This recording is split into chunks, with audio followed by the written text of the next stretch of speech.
연말에도 증시에 관심 갖는 분들이 많은데 또 반대로 한켠에서는 또 관심을 좀 내려놓는 사람들도 있고요. 이번 주에는 미국에서 올해 마지막 금리 결정도 있습니다. 또 어떻게 앞으로 금리 향방에 대한 또 힌트를 줄지 이것도 살펴봐야죠. 개미스쿨 시간입니다. 신한투자증권 강북금융센터 곽상준 지점장과 함께합니다. 안녕하세요. 네, 안녕하십니까. 어디 요즘에 주변에서 연말이어서 증시에 대한 관심들은 좀 어떤 것 같아요? 좀 많이 내려놓나요? 아니면 그래도 여전한가요? 네, 뭐라 그럴까요? 물어보시는 분들은 종종 있어요. 네. 그런데 이제 과거처럼 뜨거운 그런 수준은 아니죠. 네, 좀 지수 자체도 좀 좀 차갑게 바뀌었습니다. 국내는 분위기가. 네. 그래요. 최근에 증시 흐름은 이게 차갑다고 봐야 됩니까? 좀 쉬어간다고 봐야 됩니까? 최근에 네. 반등을 하기는 했는데. 그러니까 나라별로 좀 다른데요. 미국은 굉장히 뜨겁습니다. 미국은. 네, 미국은 지난번 고점 근처까지 갔고, 그다음에 사실은 금리 상황이나 이런 것들을 보면은 비교할 수 없는데 21년도 고점을 향해서 가고 있거든요. 지수 자체는. 네, 그때는 유동성도 많았고 금리도 낮았던 상황이요. 돈을 풀던 상황인데 지금은 돈을 감고 있는 상황인데도 불구하고 그 근처까지 갔다는 거는 미국 시장 굉장히 뜨겁고 좋다. 물론 이제 그 대형주들은 사상 최고치를 뚫은 것도 있으니까 좋고, 네. 중소형 주식들은 그렇지 않으니까 거기도 차별화됩니다. 아하. 그러니까 한국 같은 경우는 오히려 미국의 중소형 주식 같은 대우를 받고 있다라고 보셔도 될 것 같고, 위험 선호라는 게 미국뿐만 아니라 다른 쪽으로 이렇게 넓혀지려면 모두가 좀 안심해야 되는 정도의 상황인데, 아직까지 뭐 그런 상황은 도래를 하려면 돈을 풀고 있는 상황이 아니기 때문에 그런 상황은 좀 어렵지 않느냐. 또는 달러화가 급격하게 하락을 해줘야 되는데 그 부분도 조금 있다가 지금 말았잖아요. 그러니까 네. 그것도 영향이 다 못 오고 좀 애매한 상황이다라고 볼 수 있겠습니다. 미국도 지수 자체는 굉장히 많이 오른 것 같습니다만 사실상 오르는 주식들이 또 다 리드한 게 있고요. 그렇죠. 뭐 매그니피센트 세븐이라고 해서 뭐 대형주 7개 이렇게 또 관심들이 몰리고도 있고요. 우리 증시부터 하나하나 좀 같이 살펴볼게요. 근데 지수가 좀 2,500선 사이에서만 계속 등락을 이어가서 그런지 요즘에 뭐 테마주가 난립니다. 네. 그렇죠. 정치 테마주 또 가끔 정책 하나 둘씩 나올 때마다 관련주들이 또 상한가 가는 것도 많이 나타나고요. 이런 현상은 왜 일어난다고 혹시 보세요? 일단 대장주들과 주도주들이 출연하지 않았기 때문입니다. 그러니까는 반도체 주식도 하이닉스 같은 경우는 꽤 많이 올랐어요, 주가가. 네. 근데 이제 뭐 실적이 아직까지 좋아지진 않았거든요. 계속 내년이에요. 이후에 앞으로. 계속 앞으로라는 전망을 달아서 주가는 먼저 상당히 많이 올랐고, 2차 전지 같은 경우는 주가가 올렸는데 실적이 빠져요. 내년도 한 2분기까지는 실적이 빠질 것 같은 분위기죠. 그러니까 힘있게 추세적으로 뭐 땡기지는 못하는 상황이고요. 실적이 못 받쳐주니까. 그다음 뭐 예를 들어 엔터 업종이라든가 뭐 다른 업종들 몇몇들은 또 시세가 중간중간에 많이 낮습니다. 그러니까 대장주가 될 만한 것들이 떠오르지 못하는 상황에, 그러니까 개인들은 빠른 수익을 얻고자 하는 그런 욕망이 큽니다. 근데 개인들의 비중이 70%가 넘는 경우가 계속 나오고 있어요. 그러니까 개인들은 빨리 돈을 벌고 싶고 주도주는 없고, 그러니까 어디서 돈을 벌을까 하다가 이거 하루 단타 치면은 뭐 1년 수익률 나오는 거 아니야? 뭐 이런 분위기가 형성돼 있는 거죠. 그래서 단기 투자가 좀 심화되었고, 분위기가 그러다 보니까 계속해서 테마주들, 그러니까 사실은 그걸 투자하시는 분들이 잘못될 가능성이 있다는 걸 알면서도 지금 들어가시는 것 같아요. 네. 나는 괜찮겠지 하는 생각으로. 그래서 근데 꼭 드리고 싶은 말은, 이게 지금 뭐 천하제일 단타 대회가 열렸는데 뒷면에 기계로 하는 사람들도 있기 때문에 이 테마주 매매를 자동화시켜서 그렇죠. 굉장히 빠르게 하는 사람들이 또 있죠. 네, 그럼요. 특별히 뭐 외국계 증권사라든가 이런 데는 거기에 특화된 데가 꽤 많습니다. 그래서 그런 그 주체들하고 싸움을 해야 되는 상황이니까 만만치 않다는 거는 꼭 기억을 하셨으면 좋을 것 같아요. 요즘엔 그 큰 돈 굴리는 개인 전업 투자자들도 자기가 직접 프로그래밍을 해서 알고리즘을 짜서 특정 상황에 오면 매도, 특정 상황에서 매수, 자동으로 반복하는 분들도 있더라고요. 그러니까 감정을 다 배제하고. 네. 근데 거기에다가 많은 개인 투자자분들이 어떤 그 감정이 실린 채 매매를 하다 보면 또 더 위험해질 수도 있고. 그럼요. 네, 이게 그렇게 드리고 싶은데 경마하러 갔는데 왜 그 과학을 하시는 분들이 생겨요. 처음 들어갈 때 어떤 의미? 처음 이게 투기적인 걸 알면서 처음 들어가시거든요. 네네. 투기적인 걸 아는 거는 경마장하고나 똑같아요. 근데 이제 물려 들어가기 시작하면 이 회사는 과연 어떤 회사인데? 이렇게 분석을 하기 시작하세요. 네. 근데 원래 방향은 분석을 하고 들어갈까 말까를 결정하고 해야 되는 건데 투기적인 마인드로 들어갔다 물려서 분석을 하면 이건 답 없는 거예요. 그래서 저는 이렇게 말씀드리고 싶어요. 분석을 하면 처음부터 끝까지 분석을 하고 투기를 할 거면 처음부터 끝까지 투기를 해라. 라는 거죠. 투기로 들어갔다 분석으로 나오면 안 된다라는 말씀 꼭 드리고 싶어요. 그리고 또 이럴 때 정말로 관계 없는 걸로 어떻게 엮여서 주가가 급등했을 경우에 그 회사 최대 주주가 지분을 파는 경우도 있지 않습니까? 최악이죠. 그런 경우 걸리면 정말 네. 최악입니다. 그냥 최대 주주가 주식을 판다라는 건 얼마나 비싸게 생각을 하느냐죠. 잘못하면 회사가 넘어갈 수도 있는 거잖아요. 많이 팔 네. 경우에는. 근데 그런 것들을 감내하고도 판다는 건 그만큼 가격이 높다고 판단하는 거예요. 그래서 이거는 전형적으로 시간이 지나면 거의 확실한 식으로 흐릅니다. 그 대주주가 주식을 파는 것, 그다음에 이제 경영진들이 주식을 파는 거는 그 가격이 낮을 때 파는 경우는 별로 없어요. 꽤나 대부분 높은 가격이라고 생각할 때 주식을 파는 거니까 그거는 고점 징후 중에 하나입니다. 그래서 꼭 주의하셔야 될 대목인 것 같습니다. 근데 또 최대 주주들 지분을 팔았다도 이제 욕하시는 분들도 그때 많이 나오긴 하는데 입장을 바꿔보면 또 그때 최대 주주라면은 또 지분을 또 팔 수도 있는 상황. 그렇죠. 네. 기업의 본질이 정상적으로 움직일 때 차익을 실현하는 건 상당히 좀 어렵긴 합니다만 이렇게 이상급등할 때 네. 며칠 사이에 뭐 몇 배가 오르게 되면은 또 최대 주주 입장에서도 차익을 또 실현하려는 그런 욕구들이 있는 거죠. 실제로 뭐 대통령 관련된 해서 선거 관련된 올라가는 주식 있잖아요. 네. 담당자, IR 담당자라고 기업에 대해서 홍보하는 담당자. 예. 그 증언을 하나 들어보면 참 재미난데요. 어떤 전화도 오지 않는데 왜 오르는지에 대해서. 그래서 정말 자기네들은 관계가 있느냐. 자기네들은 말할 준비를 다 하고 있다는 거예요. 아무 관계가 없다. 우리도 모른다 이 주가가 오르는 걸. 그래서 그 얘기를 해주고 싶은데 전화 한 통 안 온다는 거예요. 그러니까 아예 그런 분야는 아예 그냥 그런 마인드로 뭐 어쩌겠습니까? 이게 주식시장이라는 게 있다 보면 본질로만 올라가는 게 아니라 이 사람들의 어떤 분위기에 따라서도 움직이는 게 이 시장이라는 한 면이니까요. 그건 그런 면이 있다라고 인정하시고 그냥 받아들이셨으면 좋겠고 만약에 하실 분은 내가 아예 투기하러 왔으니 난 투기꾼이야 라고 자기 정체성을 세우고 나서 하셔야지 오히려 덜 다치거나 냉정하게 대할 수 있지 거기에 이제 감정 묻기 시작하면 이제 말려 들어가는 겁니다. 그러니까 투자와 투기를 이제 구분을 해야 되고 네. 투기하러 들어갔다가 한번 물렸다고 해서 장기 투자를 하게 될 수도 있는 거니까 본인이 전략부터 제대로 세우고 들어가셔라. 네. 그 위험성은 또 본인이 감당하시는 거니까. 네. 특히 이제 유념하시기 바라겠고요. 그 연말쯤 되면 항상 나오는 이야기가 뭐 그냥 매년 이맘때 되면 나오는 이야기니까 여쭤보긴 합니다만 산타랠리라는 표현이 나옵니다. 네. 근데 또 어떤 분들 얘기 들어보면 산타가 좀 11월에 좀 일찍 왔다라는 예. 표현도 있고 아직 기대감이 유효하다라는 분들도 있고요. 곽상준 지점장님은 어떻게 생각하세요? 제 경험적으로 12월 달에 좋은 때보다는 나쁜 때가 훨씬 많았던 것 같아요. 물론 2020년에 굉장히 특이하게 12월 달에 굉장히 좋았었는데 그 외에는 12월 달에 좋았다. 오히려 1월 달이 조금 더 좋았던 경험이 많은 것 같아요. 새로운 시작을 하면서 네. 12월 달은 물량 부담도 계속 조금씩 있는 부분이 있고 해서 12월 달 좋아지는 적은 그렇게 많지 않았던 것 같습니다. 근데 이제 오죽했으면 계속 이 산타를 찾겠어요. 얼마나 선물을 받고 싶었으면. 저는 그런 심정이 반영돼서 산타랠리라는 말이 항상 이렇게 만들어지는 것 같고 미국 같은 경우는 조금 그런 부분이 있죠. 연말에 이제 펀드 매니저들이 대대적으로 네. 휴가를 갑니다. 뭐 보름짜리 한 달짜리 이렇게 긴 휴가를 가다 보니까 그 전에 뭐 주식을 다 사놓고 가고 뭐 이런 것들 때문에 산타랠리 있다라고 하는데 한국은 뭐 그럴 정도로 지금 기관 투자자가 활성화돼 있지 않아요. 그러니까 많은 분들이 뭐 기관이 이렇다 저렇다 얘기를 하는데 업계에 있는 사람 입장에서 보면 한 10년 전, 20년 전에 비해서 기관은 흔적이 많이 없어진 것 같습니다. 그러니까 운용 자금이 많이 줄었다는 거죠. 그렇죠. 그러니까 그 ETF라는 거는 수동적인 투자예요. 그러니까 그 펀드 매니저의 의지나 의도가 들어갈 영역이 거의 없는 게 ETF입니다. 네. 그러니까 추종해서 그냥 따라가는 거니까. 그러니까 사실은 운용의 적극성을 갖는다면 운용자가 의도를 가지고 투자를 하는 거거든요. 근데 그런 적극적인 운용하는 소위 말하는 우리가 액티브 펀드라고 부르는데 네. 액티브 펀드 규모가 50조 미만으로 줄었습니다.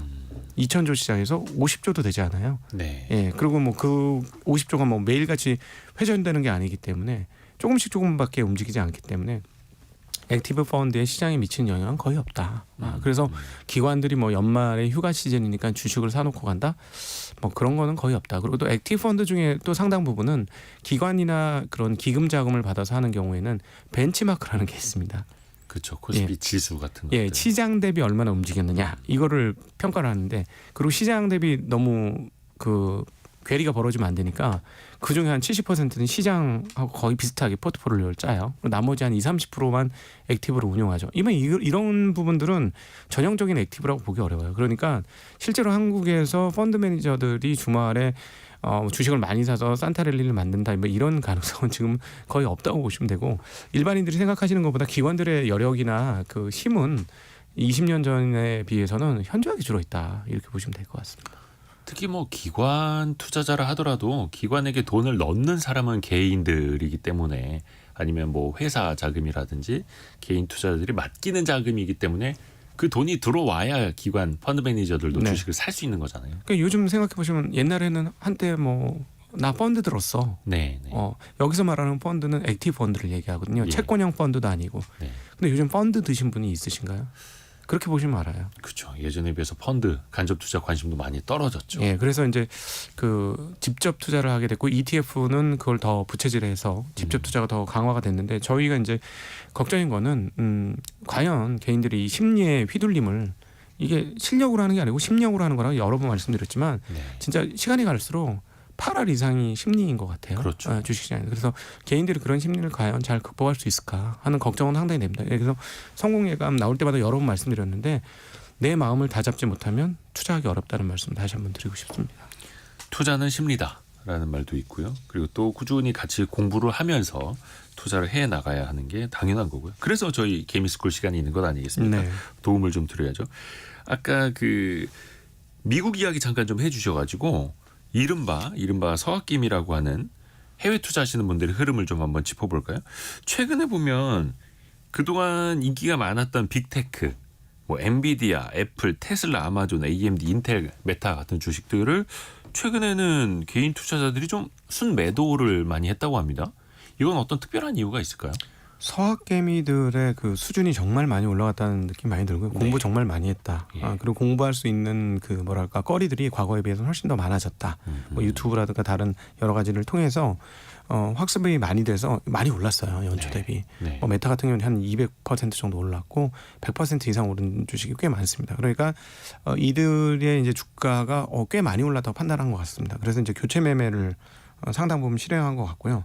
그러니까 과거보다 한국 분들이 워낙 뛰어나서 이런 해외 투자도 공부를 많이 해서 거기에 대한 대응인 거고 그러다 보니까 저희 같은 업자들이 설 자리가 점점 없어지는 것 같아요. 해외 주식 같은 경우는 네. 특별하게 구체적인 조언 해드리기가 조금 애매할 정도로 학습이 많이 되셨어요. 네. 그 말인즉슨 해외 기업들은 정보가 또 투명하게 지구 반대편까지 공평하게 온다라는 거죠. IR 자료를 보면 그대로 다 얘기하고요. IR 자료에 기반해서 모든 것을 얘기합니다. 근데 한국의 이제 대표 기업들을 보면 IR 할 때 보면 한 장 또는 두 장 나와요. 그래서 처음에는 깔끔하고 읽기 좋다 했는데 사실 그 회사에 대한 내용을 자세하게 알기 어려워요. 그러니까 IR이라는 건 이제 투자자와의 소통인데 네. 그거를 정말로 세부적으로 해주느냐 그리고 본인 기업들의 어떤 산업 전망까지도 직접 하느냐. 네. 근데 우리 기업들은 그게 좀 많이 약하죠. 예, 그렇죠. 그리고 영어를 잘 못해도 반은 숫자이기 때문에 네. 읽기 어렵지 않습니다. 그리고 또 요즘 뭐 번역도 잘 되니까 IR 자료 딱 IR 하는 날 실적 발표하는 날 다 나와요. 그래서 네. 그걸 읽어보면 회사가 무슨 생각을 하고 있고 어떤 계획을 가지고 있는지 소상히 알 수 있습니다. 그런 측면에서 한국도 좀 이제 변화돼야 되는 상황이고요. 그 어떤 주주 친화적인 그런 흐름도 좀 많이 나타났으면 좋겠고, 그리고 이제 중소형 기업들 중에 가끔씩 네. 상장을 했음에도 불구하고 이건 내 회사야라고 생각하시는 분들이 아직 한국은 꽤 많은 것 같습니다. 기업 공개를 해놓고도 개인 회사인 것처럼 운영하시는 분들. 네, 그렇죠. 네네네. 그게 이제 대표적인 사례가 뭐냐면 경영권에 대해서 프리미엄 받고 매도하는 예. 이것들이 일반적이잖아요. 그래서 이 부분들은 앞으로 점차 변했으면 좋겠고, 한국 분들이 이제 시장에 많이 참여해서 변할 것 같은데 좀 걱정이 되는 게 뭐냐면 많은 분들이 이제 절망을 하더라고요. 한국 시장의 이런 문화에 대해서. 그래서 미국 시장으로 가겠다. 뭐 이런 분들도 정말 많아졌거든요. 그래서 한국의 기업들이 앞으로 자본 조달을 직접적으로 잘 하려면 이런 주주 친화적인 문화로의 변화는 좀 가속화돼야 될 것 같습니다. 그렇죠. 사실은 너무나 당연한 건데 아직까지 우리 시장에서는 그런 경영자들의 마인드가 조금 부족한 측면이 있고 그래서 그게 코리아 디스카운트 여러 요인 중에 또 하나로 항상 꼽히기도 하고요. 그래서 어떻게 보면은 그냥 해외 투자가 더 속 편하다라고 생각하시는 분들도 또 네. 이어지고 있는 거고요. 지금 뭐 미국 쪽에서도 그렇고 전 세계적으로 가장 화두가 되고 있는 게 AI 관련된 경쟁 아니겠습니까? 네. 오픈 AI에 투자한 마이크로소프트 또 구글 사이의 경쟁이 뭐 엎치락뒤치락합니다. 네. 최근에 또 구글이 깜짝 놀랄 만한 발표도 했죠. 네네. 제미나이 발표를 했는데 영상 조작 아니냐. 그러니까 편집된 영상을 보내주었다. 그 AI 이름을 이제 제미나이라고 하는데 그게 영상으로 공개가 돼서 저도 되게 네. 신기하게 봤거든요. 근데 좀 뒷말이 나오네요. 그러니까 컷 편집을 한 거죠. 이게 이야기를 실질적으로 그 AI가 말하고 보여준 게 아니라 네. 우리가 이런 식으로 할 겁니다라고 만들어 놓은 꾸며 놓은 영상이다라는 거죠. 네. 왜 이런 일이 벌어졌느냐. 구글이 지난번에 바드에서도 그렇습니다만 네. 정말 급했던 거예요. 급하다. 예, 너무너무 급해요. 여기서 주도권을 뺏기면 모든 걸 다 뺏긴다. 이런 생각을 하고 있기 때문에 어떤 상황이든지 시장의 일부를 차지해야 되고 점유율을 뺏기면 안 된다라는 어떤 절박함이 있었던 것 같습니다. 그러니까 어느 정도 절박하냐면 그 세르게이 브린이라는 그 대표가 있어요. 네. 레리 페이지하고 같이 구글의 대표인 사람이 그 사람이 직접 진두지휘를 하면서 참여를 했어요. 근데 이게 뭐 한국 돈으로는 조 단위의 부자가 네. 필드에서 직접 일을 한 거예요. 그 정도로 지금 구글이 굉장히 급하다라고 볼 수 있겠고 여기서 주도권을 놓치면 모든 것을 다 놓친다라고 생각하는 게 일반인들이 생각하는 것과 개발자들이 생각하는 건 차원이 다릅니다. 정말 여기서 자칫하면 회사의 존폐가 걸릴 수도 있다. 이런 생각을 심각하게 하는 상황이고요. 충분히 그럴 수 있을 것 같습니다. 지금은 오히려 어떤 한계에 있냐면 하드웨어의 한계에 있어요. 즉 이건 무슨 말이냐면 GPU 공급이 충분하지 않습니다. 그래픽 카드인데 그걸로 연산을 더 수월하게 많이 할 수 있는. 네, GPU 공급이 충분하지 않기 때문에 오히려 이게 활성화가 좀 덜 되는 거고요. 이 부분 얘기하면 또 연관해서 할 얘기가 굉장히 많은데 삼성전자가 4나노 파운드리 공정만 잘했으면 네. 파운드리의 수혜가 삼성전자가 어마무시할 건데 네. 제대로 그런 쪽에서 잘 이루어지지 않고 있는 것 같아요. 그 인공지능 반도체에 대한 위탁 생산이요. 그렇죠. 위탁 생산을 삼성전자가 두 번째로 큰 위탁 생산 업체인데 그렇죠. 기회를 맞았거든요. 그래서 그런 측면에서 너무 답답하죠. 왜냐하면 지금 삼성전자 주가는 따지고 보면 디램 반도체, 메모리 반도체가 주로 반영이 된 것이지 파운드리 쪽 그러니까 시스템 반도체 제작 쪽에 대해서는 주가에 반영이 하나도 안 됐어요. 그냥 전통적인 메모리 반도체 기업 네. 정도. 그런데 실제로 그 미세 공정을 잘할 수 있는 기계를 갖고 있는 장비를 갖고 있는 회사가 없습니다. 네. 3위인 글로벌 파운드리는 아예 포기했어요. 왜냐하면 그 ASML에서의 장비가 대당 뭐 2, 3천억씩 하기 때문에 그거 뭐 여러 개 들여가지고 그 수율 못 맞추고 장사 못하면 망해버려요. 그래서 이건 무서워서 할 수가 없는 건데 그러니까 삼성전자 그다음 TSMC가 이걸 뭐 약 한 7대3 정도로 비율로 ASML 장비를 가져다가 미세 공정을 하고 있는 건데 지금 여기서 삼성전자가 잘했다면 엄청나게 치고 나갔을 것 같습니다. 그래서 그 부분들 참 너무 안타깝고요. 그다음에 이제 그 공급이 부족한 상황이기 때문에 기업들이 그 딱 제한된 업체들끼리의 싸움이 되고 있는 거예요. 아하. 이 비용도 너무 많이 들고 지금 뭐 H100 칩 하나당 뭐 4천만 원 얘기가 들고 시스템으로 하면 몇 억이다. 그 컴퓨터 한 대가 쉽게 얘기하면 뭐 그런 상황이기 때문에 그 뭐 서버를 하나 만들려면 10,000대 컴퓨터가 10,000대 뭐 이렇게 있어야 되는데 이거 아무나 쉽게 투자할 수 있는 게 아니거든요. 그렇죠. 그리고 투자하고 싶어도 돈이 있어도 칩 공급이 안 되니까요. 그러니까 지금 그 대표적인 칩 공급 회사인 엔비디아가 그 TSMC의 4나노 공정의 상당 부분을 잡고 있는 겁니다. 네. 예. 근데 이제 그 4나노 공정이라는 게 무한정 크지 않기 때문에 제공해 줄 수 있는 게 제한되어 있는 상황이기도 하고요. 그러다 보니까 이제 빅테크 업체들은 여기서 선두권 뺏기면 우리가 이제 과거에도 그랬습니다만 인터넷이나 포털이나 이런 것도 딱 선두 놓치는 순간 2등이 되는 순간 그냥 아예 존재가 사라지는. 네. 우리가 수많은 그 포털 기억하지 않겠습니까? 야후라든가 무슨 어디 있었죠? 저기 내비게이터 뭐 이런 등등 여러 가지 있었죠. 등등. 예. 그거 다 없어졌잖아요. 네. 예. 그러니까 그런 위기감이 있기 때문에 아주 치열한 싸움이 진행이 될 것이고요. 그다음에 근데 이번이 닷컴 버블하고 차이가 있는데 닷컴 버블 나왔을 때는 어땠냐면 이 IT 안 깔면 다 죽는다 생각해서 모두가 다 깔았어요. 네. 그래서 설비 과잉이 왔었습니다. 우리가 잘 기억하시지만 99년도, 2000년도 닷컴 버블은 설비 과잉과 함께 왔거든요. 근데 이번엔 설비 과잉이 하나도 없어요. 그건 앞서 말씀드렸던 대로 제작사들이 제작을 못 해주기 때문에 그렇습니다. 네. 예, 근데 요번에 이제 AMD에서 MI300 시리즈를 내놨어요. 그러면서 엔비디아보다는 좀 싸게 내놓을 것이고 또 그리고 많은 메모리를 장착할 것이다 이렇게 얘기를 했는데 요 부분에 대해서 이제 메타하고 마이크로소프트는 쓰겠다고 얘기했습니다. 왜 그러냐면 지금 엔비디아가 한없이 가격을 높게 받고 있어요. 그래서 경쟁사가 있으면 되는데 빅테크들은 그 예를 들어서 그 AMD의 칩을 쓰고도 충분히 AI를 전 돌릴 수 있다고 봅니다. 왜냐하면 일반 중견 중소 업체들은 소프트웨어를 새로 개발할 수 없기 때문에 어쩔 수 없이 소프트웨어에 물려 있는 엔비디아 칩을 쓰고 쿠다 시스템에 들어가야 돼요. 엔비디아가 칩만 만든 게 아니라 소프트웨어 시스템도 만들어 놨어요. 그 칩이 장착되어 있는 서버를 돌릴 수 있는 소프트웨어까지 일체형으로 다 공급을 하기 때문에 그렇죠. 하나만 바꿀 수가 없는 거죠. 그렇죠. 윈도우 같은 거를 깔아놨다라는 그렇죠. 얘기예요. 그래서 이제 그렇게 할 수밖에 없는데 예를 들어 마이크로소프트나 메타 같은 경우는 자체 AI 그 OS를 만들어서 직접 그런 것들을 할 수 있기 때문에 만약에 이제 AMD의 판매가 늘어나면 촉발이 되면 가격이 조금 떨어지면서 제 생각은 그 다음 버전으로 이 설비 증설이 좀 가열차게 일어날 가능성도 있습니다.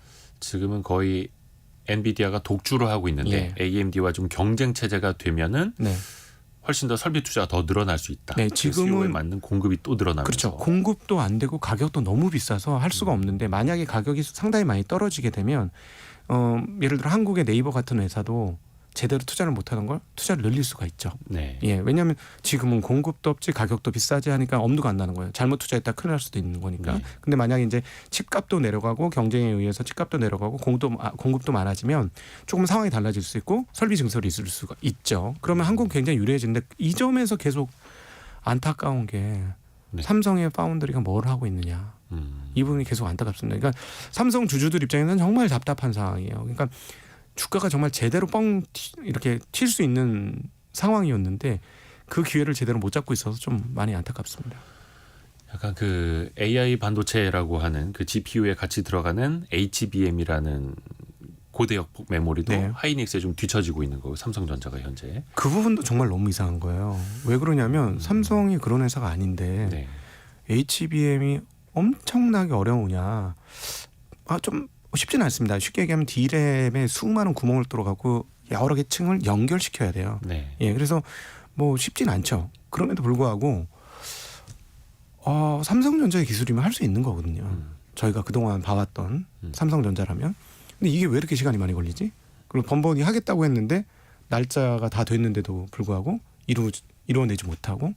그래서 삼성전자 주주들 입장에서만 말씀을 드리면 삼성전자의 어떤 뭐랄까 좀 각성이 좀 필요하지 않을까? 감히 이런 말씀을 드려봅니다. 안 그래도 삼성의 이재용 회장하고 윤 대통령이 네덜란드 이제 같이 간다 하지 않습니까? 그 ASML이라는 업체 EUV 네. 노광 장비를 세계에서 유일하게 만드는 회사도 같이 방문할 예정이라고 하는데 이건 좀 어떤 의미가 있을까요?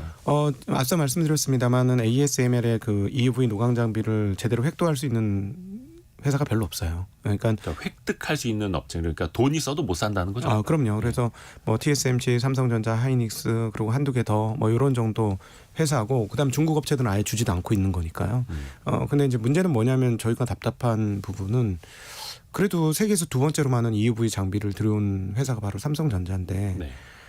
그러면 좀 비슷하게 좀 가져야 될 것 같은데 왜 못 갈까를 생각해 보면 또 이제 삼성전자의 내부적 상황들을 한번 파악을 해보면 네.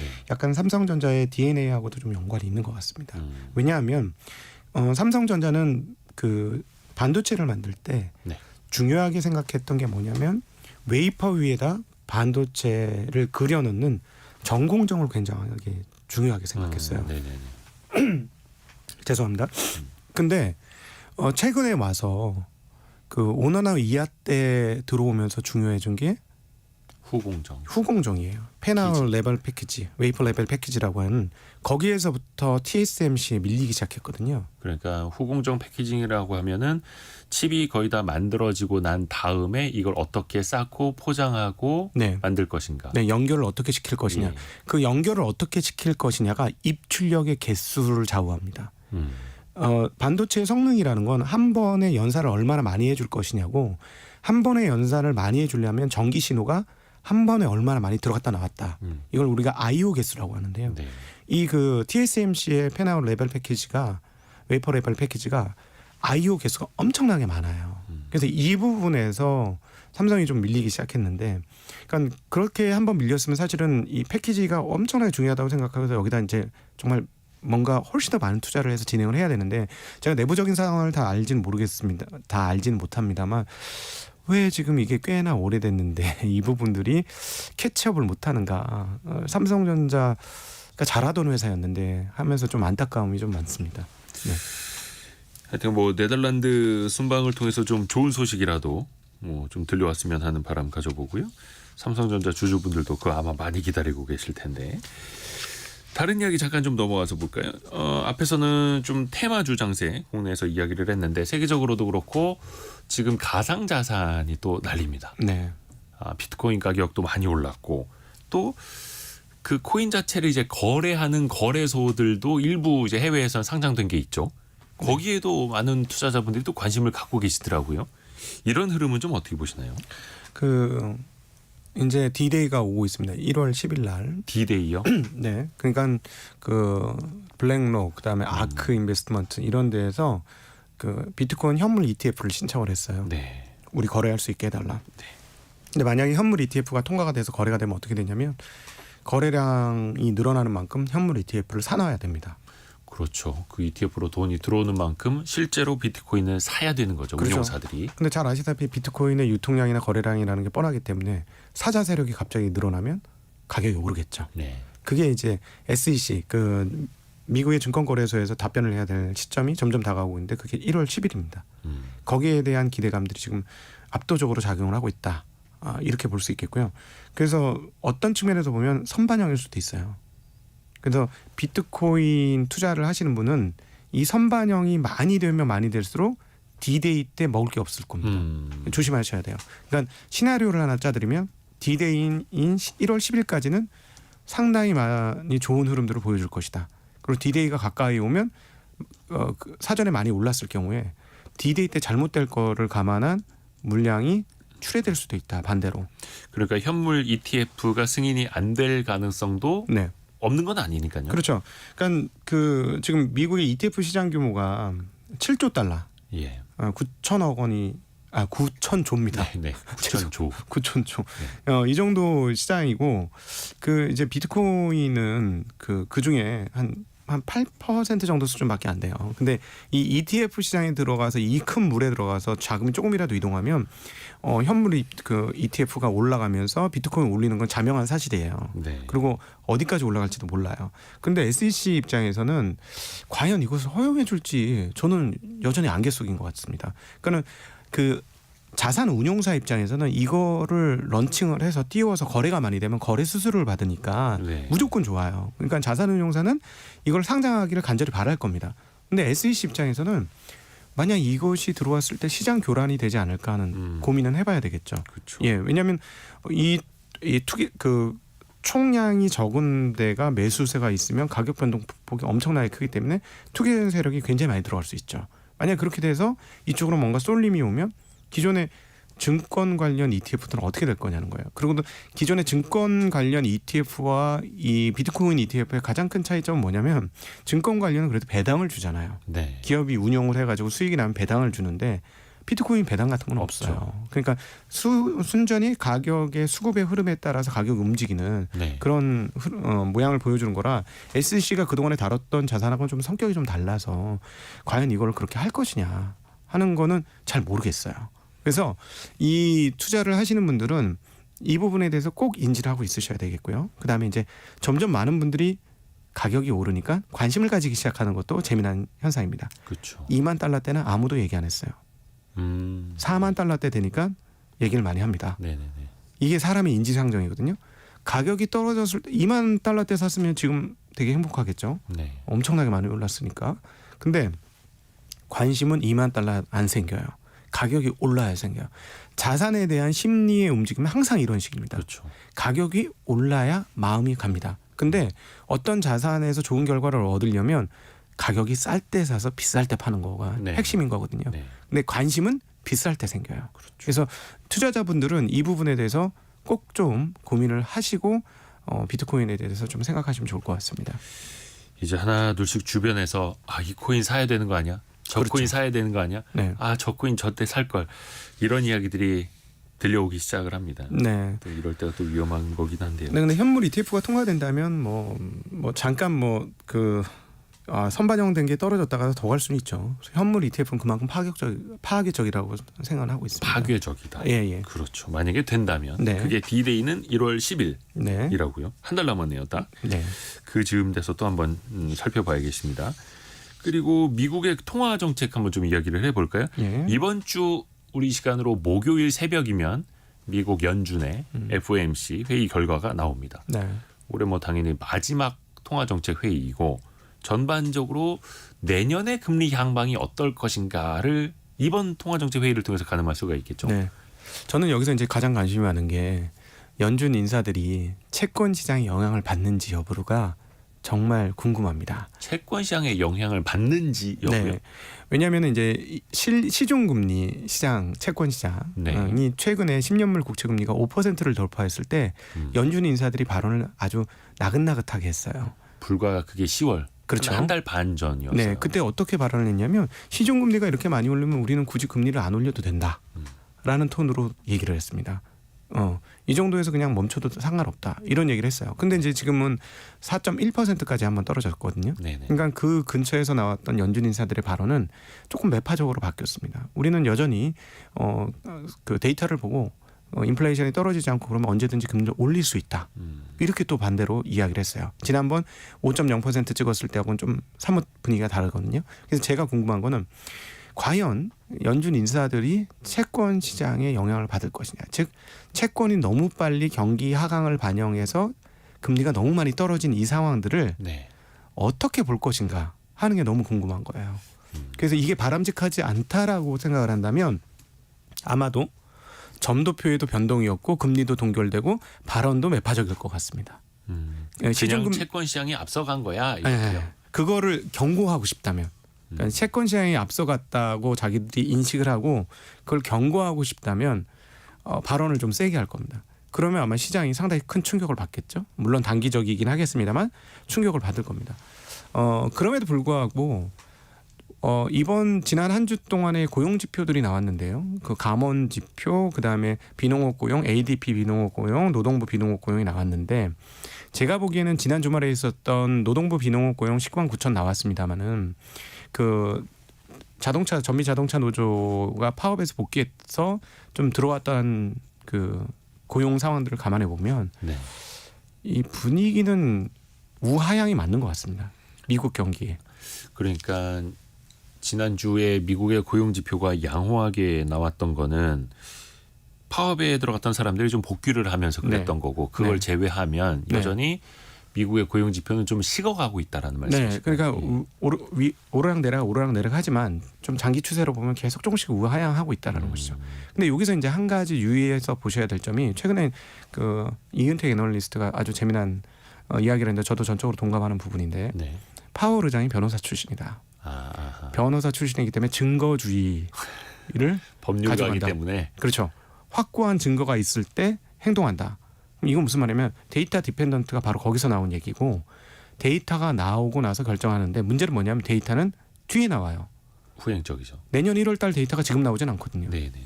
지금 나오고 있는 데이터는 11월, 10월, 9월 달 데이터가 나오는 거예요. 그러니까 뭐냐면 경기가 우하향하고 있는데 데이터는 우하향이 덜 된 상황께 나올 수도 있다는 것이죠. 당연히. 아하.